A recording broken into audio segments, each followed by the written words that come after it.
Hello everybody, my name is Steven. I'm here to talk about shareholders.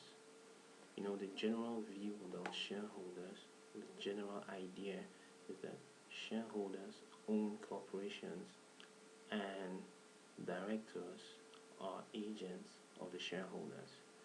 Well, I'm about to point out that that is absolutely false. It's a wrong idea because think about it. Where do you get the idea that shareholders own the company? It's not written anywhere.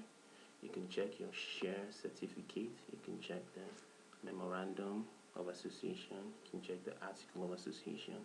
It doesn't expressly state anywhere that shareholders own the company. You don't see any ownership qualifications about the shareholders.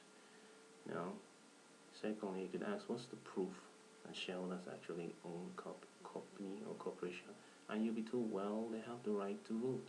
So voting rights is one thing. But the fact that you have a right to vote, it doesn't necessarily mean that you own the company, man. Think about it. Having the right to vote doesn't mean you own the company. Now the question is, who then owns the company? And that's very straightforward. See, the law defines a corporation or a company as we're talking about public companies now, or quoted companies here. It defines it as legal entities with rights. In other words, it can sue and it can be sued, which means that the corporation is not an asset, it's a person. Okay, you cannot sue an asset. Obviously you can sue an asset, but you can sue a person. So the corporation is not an asset, it's a person. You cannot own a person. It's basic. You can't own a person. So if a corporation is a person, then you can't own a corporation. And who then are shareholders? I'll tell you, shareholders are simply people that have the right to claim residual assets after the company folds up. Get it? They have the right to claim residual assets after the company folds up, which means that they are just beneficiaries in the company's will. And the final beneficiaries of the company's will. That's who the shareholder is. I'll give you a practical example. If, supposing I include in my will that, say, my first son, for instance, gets a percentage of my assets after I die or after I pass on.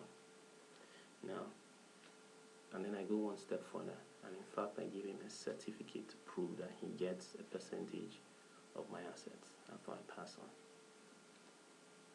That doesn't mean that my son owns me. He doesn't own me. In fact, he doesn't even own my assets.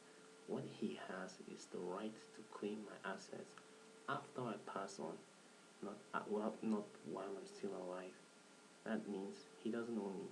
He doesn't even own my assets yet. It's the same thing with shareholders. They don't own the company. They don't even own the company asset until the company dies. That's when the shareholders come in and make their final claims. Okay, and that's what it is. This video is inspired by current debate. I can't really call it current, but a debate that just happened, here in Oxford Brookes University at the finance class, the master's degree class, MSc Finance.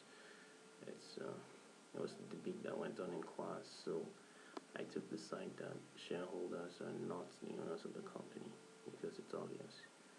And then most people disagreed with me anyway. But the thing is, if you look at the society, there's always the 1% who are the correct people. The 99% of the, when I say society, I'm talking about the global population, are people that carry the if you find yourself in the 99%, you might want to reconsider.